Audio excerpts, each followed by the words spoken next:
Bienvenue dans cette nouvelle vidéo qui sera dédiée à la recherche des références bibliographiques et aux méthodes de rédaction. Comme vous savez, l'un des défis les plus importants auxquels sont confrontés les étudiants, les chercheurs, les doctorants est la publication de leurs travaux. Dans un monde où la concurrence est rude et féroce, il est essentiel de trouver des moyens de se démarquer et de faire connaître ses recherches à l'échelle internationale. Donc, une stratégie efficace pour y parvenir est la publication d'articles dans des journaux de renom.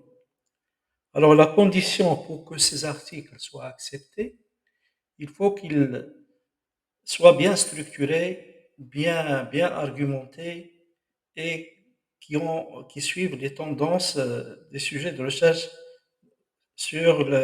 dans le domaine dans lequel ils travaillent. Donc, c'est un défi majeur pour les étudiants. Donc, l'objet de cette vidéo, c'est d'apprendre comment utiliser les outils de l'intelligence artificielle pour parvenir à rédiger un très bon article, une très bonne revue de la littérature pour la thèse. Ça ne sert pas uniquement à la publication des articles aux thèses, il sert aussi à à acquérir les compétences nécessaires pour postuler pour des projets, pour des postdocs, pour des bourses internationales. Donc, c'est très essentiel donc, d'acquérir ces compétences d'écriture et de la synthèse bibliographique pour énoncer des objectifs clairs qui peuvent intéresser les lecteurs et les bailleurs de fonds et les laboratoires intéressés par le recrutement des docteurs. Alors, on va aujourd'hui s'intéresser à un nouveau outil de l'intelligence artificielle qui s'appelle Connected Papers. Alors, cette série entre dans le cadre de chaque fois qu'il y a un nouveau outil de l'intelligence artificielle, j'essaie de le décortiquer, de le comprendre et de le présenter en faveur de nos étudiants et nos collègues pour qu'ils puissent se mettre au courant de nouveautés de l'intelligence artificielle dans le domaine de la recherche scientifique. Connected Piper est voilà, le logo de cet outil informatique de l'intelligence artificielle. C'est un outil puissant qui permet de trouver des articles connectés à votre recherche. Donc, il utilise l'analyse des citations, des références bibliographiques pour chercher le lien entre les articles. Donc, les articles qui ont plusieurs citations communes, plusieurs références communes, ils ont beaucoup plus de probabilité d'être similaires. Et c'est ça l'algorithme que conçoit Connected Piper pour établir des graphes. C'est flou un petit peu, on va voir sur la plateforme, pour concevoir des graphes qui permet de visualiser la similarité entre deux articles. Connected Piper utilise un algorithme. Il utilise, comme j'ai dit, des citations pour identifier les articles qui sont liés par un sujet commun, une méthodologie commune ou une approche commune. Il adopte comment il fonctionne. Alors, pour créer un graphe, chaque graphe, il appelle environ 50 000 articles qui sont sélectionnés dans une bibliothèque sémantique qui est un corpus, c'est-à-dire qui regroupe plusieurs thématiques de recherche, médecine, sciences humaines, environnement, technologie, etc. Donc, il dispose d'une bibliothèque gigantesque. Et donc, pour bâtir un graphe, il, il pioche dans cette bibliothèque-là. Il refait sortir quelques dizaines d'articles qui ont des similarités, c'est-à-dire qui ont des citations communes, des auteurs qui travaillent sur les mêmes sujets, qui ont le même contexte, qui ont une approche à peu près identique, etc. Et les représentent sur un graphe et ça permet aux chercheurs de se situer et de choisir les publications qui sont en relation avec le travail qu'il effectue. Alors, c'est un travail qui est basé sur un algorithme d'apprentissage automatique, euh, basé sur le machine learning et le deep learning. La métrique utilisée pour réaliser ces graphes-là, c'est une métrique de similarité qui est basée sur des concepts de co-citation et de couplage bibliographique.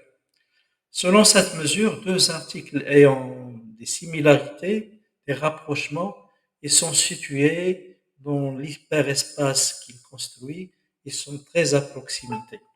On va voir sur un graphe comment peut-on euh, euh, voir les travaux qui sont similaires à l'article recherché ou bien à un autre sujet.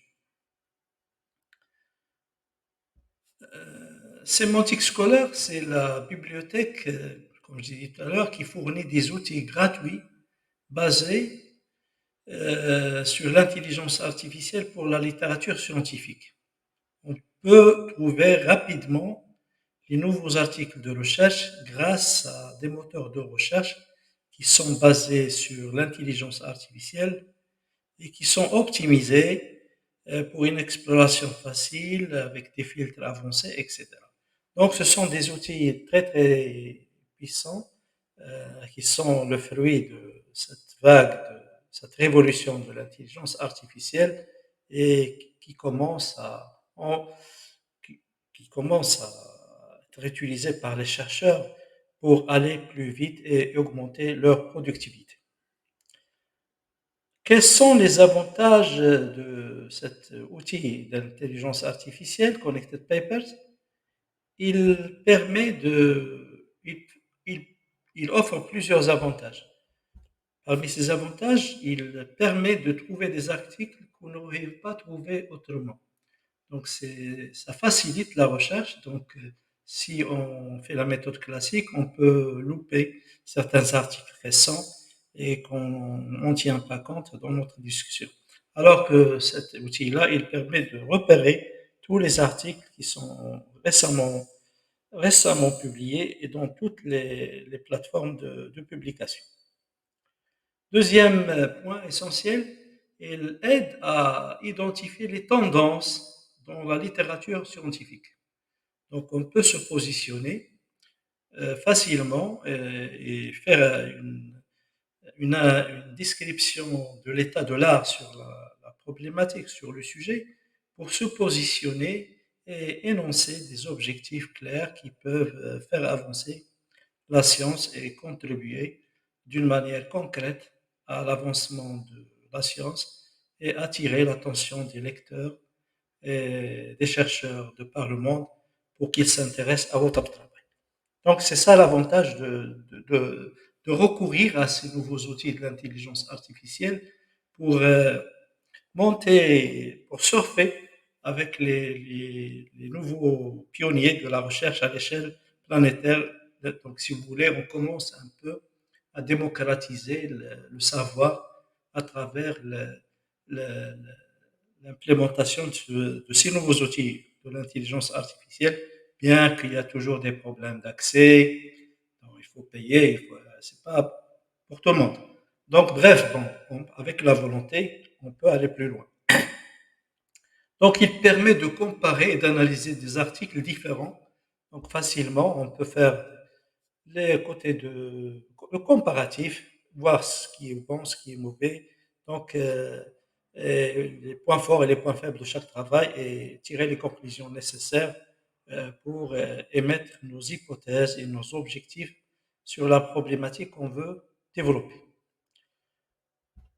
Voilà donc les avantages de cet outil de l'intelligence artificielle. Maintenant, on va passer à la machine pour voir comment utiliser cet outil de l'intelligence artificielle. Alors, pour accéder au site, il suffit d'aller sur un moteur de recherche, Bing, Google, Firefox, ou ça, et vous mettez Connected Pipers. Connected Pipers. C'est déjà ici. Vous appuyez sur le premier site qui apparaît, Connected Pipers. Voilà la plateforme, le portail de Connected Pipers. L'accès est simple, donc il suffit de s'inscrire. En principe, c'est un logiciel payant, mais il y a un free plan, un mode libre, mais très très réduit. Alors, bon, je donne d'abord une idée sur le prix, pricing. Voilà, vous avez ici 0 free, sign up. Vous avez 5 graphes par mois. On va voir et all features, toutes les fonctionnalités sont incluses. Si vous voulez avoir beaucoup plus de liberté et de chercher à l'aise ce que vous voulez, vous pouvez cotiser avec 3 $ par mois. C'est l'équivalent de 3 à 4 cafés par mois.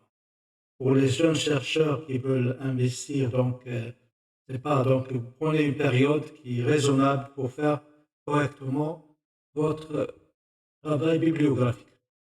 Alors pour les business, bon, c'est 10 $ par mois.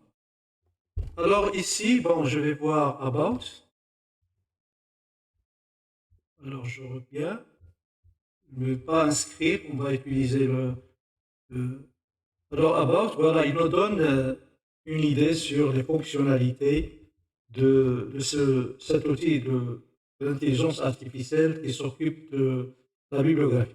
To create each graph, il analyse 50 000 papiers and select few dozen with de strong connection. On va expliquer ça tout à l'heure. Donc les fonctionnalités,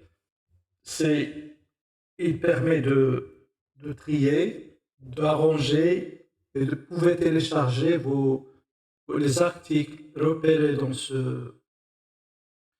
cet outil et les joindre à vos références pour les intégrer dans Mendeley, Zotero ou autres.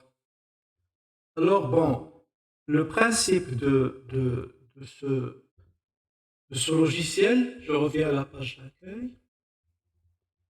Ici, vous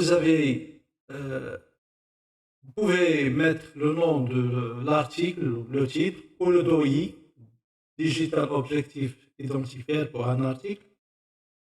Si vous voulez l'analyser et voir les articles connectés à cet article sur lequel vous voulez travailler, donc soit vous entrez le DOI, soit vous entrez l'URL à partir d'un site donné, soit le titre de l'article, ou bien vous pouvez le repérer dans la bibliothèque Gigontext de Semantic Scholar, ou bien PubMed. Alors, donc, bon, je sais pas, voilà ici les types de graphes qu'il fournit. On va parler tout à l'heure comment ces graphes sont conçus. Alors, donc, cet outil de l'intelligence artificielle repose sur la similitude entre deux articles, c'est-à-dire combien ils ont de citations en commun, combien ils ont de références bibliographiques en commun. Alors, si deux articles ont plus de citations communes et de références communes, ça veut dire qu'ils ont une grande chance, une grande probabilité de traiter la même chose. Donc voilà la métrique, l'algorithme utilisé pour repérer les articles qui ont une similitude. Alors, l'algorithme, la métrique utilisée dans cette repose sur les co-citations et je dirais encore les co-références. Donc, deux articles qui ont plus de publications, de citations communes et de références en commun sont pratiquement proches. Alors, donc on peut, à travers l'analyse de ceci, voir la méthodologie qui a été adoptée, l'approche, etc. Donc, il utilise donc l'analyse des citations pour identifier les articles qui sont liés par un sujet commun, une méthodologie commune, une approche commune. Connected Paper utilise un algorithme d'apprentissage automatique basé sur le machine learning pour identifier les liens entre les articles. La métrique utilisée, le similarité, est basée sur les concepts de co-citation et de couplage bibliographique. On va voir lorsqu'on va construire un graphe, comment peut-on expliquer ceci. Alors, la similitude entre deux articles, si vous voulez, c'est la distance qui les sépare dans ce graphe. On va faire un exemple pratique. On va par exemple chercher un sujet, je ne sais pas, bon, je mettrai Gemini surfactants. Bon, je mets quelque chose de, je ne sais pas, je vais mettre géopolymère. Bon, je dis Gemini, je reste sur mon domaine, Gemini surfactant. Alors, vous savez que le free plan ne permet pas de faire beaucoup d'essais. Vous passez à la version payante. Donc ici, j'ai mis surfactant. Je n'ai pas d'article. Je mets uniquement les mots-clés. Et je build un graphe. Alors voilà, donc, fabrication of encapsulated Gemini surfactant. C'est un article qui est apparu en 2022. Il n'a pas encore de citation. Il a 104 références. D'autres articles, imadazoline, Gemini surfactant, asparagine inhibitor, style, etc. Il a 21 citations et 37 références.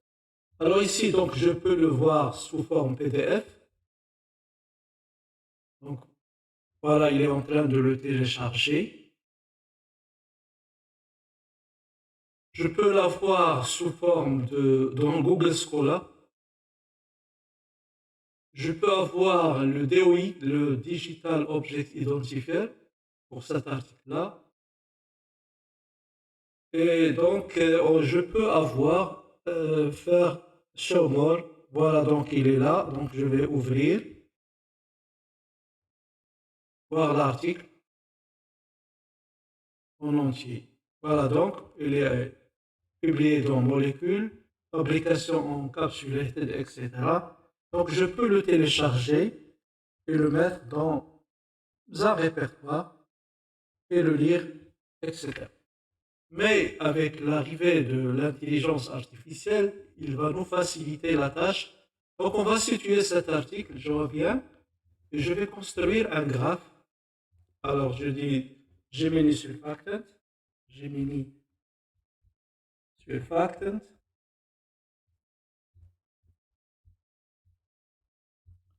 Et je vais build un graphe. Je lui demande de me donner, qu'est-ce qui se passe? Je pose après Paper to build graph, donc je vais choisir celle-là. Waiting for a server, donc il faut du temps pour la construction de graphe parce qu'il va piocher dans la bibliothèque Semantic Scholar, qui est une bibliothèque énorme qui contient de, je ne sais pas combien, des millions d'articles. C'est un corpus.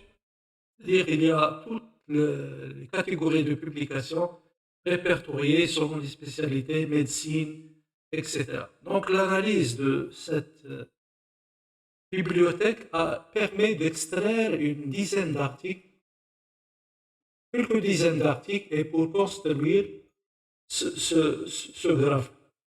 Ce graphe-là, il est situé, si vous voulez, dans un hyperespace.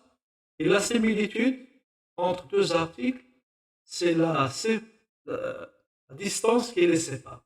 Alors, l'article sur lequel on va travailler, il est entouré d'une bande, si vous voulez, d'une circonférence un peu éclairée. Donc voilà l'article, il se distingue. Alors si je change, donc voilà, il va illuminer ce point-là. Donc si je change, il va illuminer l'autre point. Donc moi je reste sur cet article-là, c'est celui-là. En 2022, donc voilà les articles apparentés à cette référence bibliographique, à ce sujet. Donc il y a celui-là qui est en 2021, celui-là en 2022, les autres sont un peu lointains. Alors une chose, comme vous voyez, il y a ici, je vous deux blocs, un à gauche et l'autre à droite. Dans celui de gauche, nous avons les sujets, les titres des articles. Ici, lorsque j'appuie sur un nœud, un cercle, vous trouvez ici le sujet, les auteurs, le nombre de citations, où est-ce qu'on peut le trouver. Donc ici, c'est PDF, ce forme PDF, il est accessible. On peut ici le trouver sur la bibliothèque sémantique scolaire. On peut aller voir le publisher, celui qui a publié le DOI avec le Digital Object Identifier. On peut le voir sur Google Scholar et PubMed. Ici, on voit qu'il y a des nœuds de tailles différentes et de couleurs différentes. La taille exprime le nombre de citations. Plus la taille de ces nœuds est grosse, plus l'article a beaucoup de citations, beaucoup de références. Plus la taille est petite, ça veut dire qu'il est moins cité, il n'y a pas assez de références. Alors je prends un exemple, par exemple celui-là, il a 74 citations. Si je prends un plus petit ici, il a 0 citation. Autre chose, il y a aussi l'intensité de la couleur. Plus la couleur est noircie dark, plus l'article est récent. Plus l'article est sombre, moins éclairé, l'article est ancien. Alors on trouve ici, voilà 2011, 2023. Plus l'intensité de nœuds noircis viennent s'obscurir, plus l'article est récent. Donc ici on voit tous les détails. Bon, je reviens ici à l'article 2022. Donc ici vous avez le résumé, le nombre de références, malheureusement c'est encore 0, vous voyez les auteurs, etc. Donc je peux voir cet article-là, plus de détails sur Expand. Je vais faire une... Voilà. Donc voilà l'article et je peux voir les articles similaires. Ici, c'est tous les articles apparentés à l'article recherché. Ici, vous avez le titre, l'année d'apparition, le nombre de citations, le nombre de références et la similarité.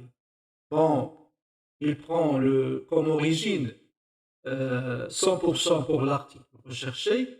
Ici, il affiche la similitude, le pourcentage de similitude, c'est-à-dire s'il s'approche de contenu de l'article visé, recherché. Alors ici, 29,5, 24,8, etc. Donc, bon, plus ce taux est élevé, plus le degré de similarité est élevé, plus l'approche, la méthodologie, les co-citations sont proches.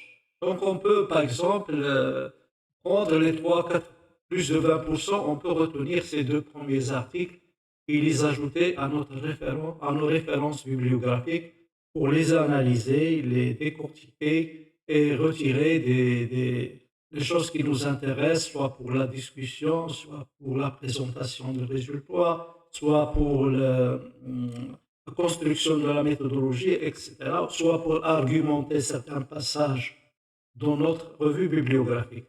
Donc ici, on pouvait le télécharger, download, donc si vous êtes intéressé par ce travail-là, vous pouvez aller le télécharger.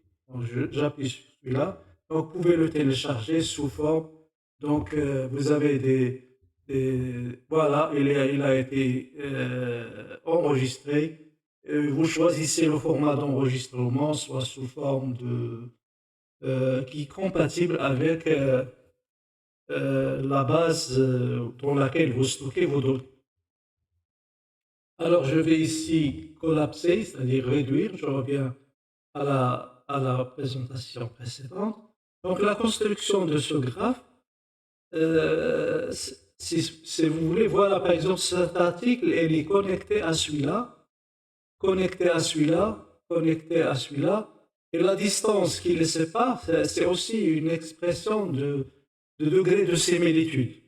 Lorsqu'on appuie sur le nœud, on voit ici qu'il nous donne le titre, l'année, etc. Donc, on peut repérer facilement les articles qui nous intéressent et les ajouter à notre bibliothèque de, de références bibliographiques pour une analyse ultérieure et pour euh, voir ce qu'on peut retirer de bien, exclure qui nous intéresse, ce qui nous intéresse. Alors ici, je prends par exemple celui-là, et je dis prior work, c'est-à-dire les travaux. Je prends l'article, bon, je prends l'article sur lequel on va travailler. Donc c'est celui-là.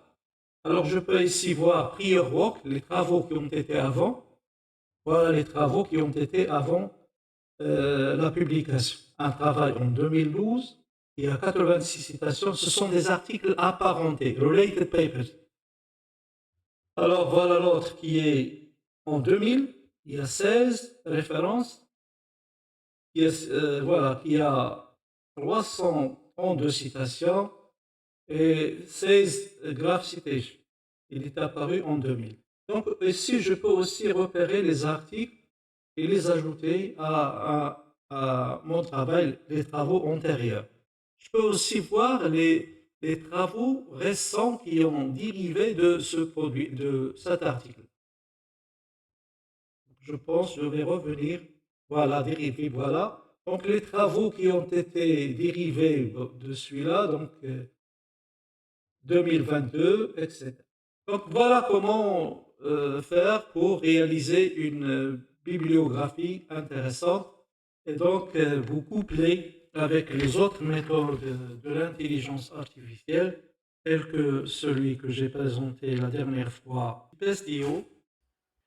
Alors en conclusion, Connected Papers est un outil très puissant.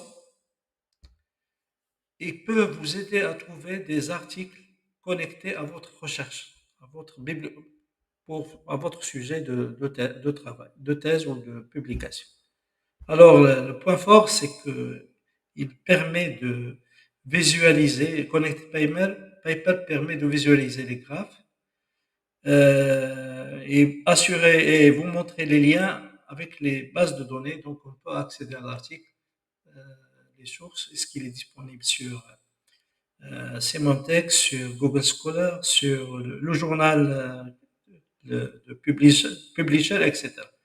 On peut également exporter les citations et les manager dans un fichier pour une utilisation ultérieure et qu'on peut l'adjoindre à d'autres moteurs d'outils de l'intelligence artificielle pour tirer plus d'informations sur l'article et le sujet qu'on traite.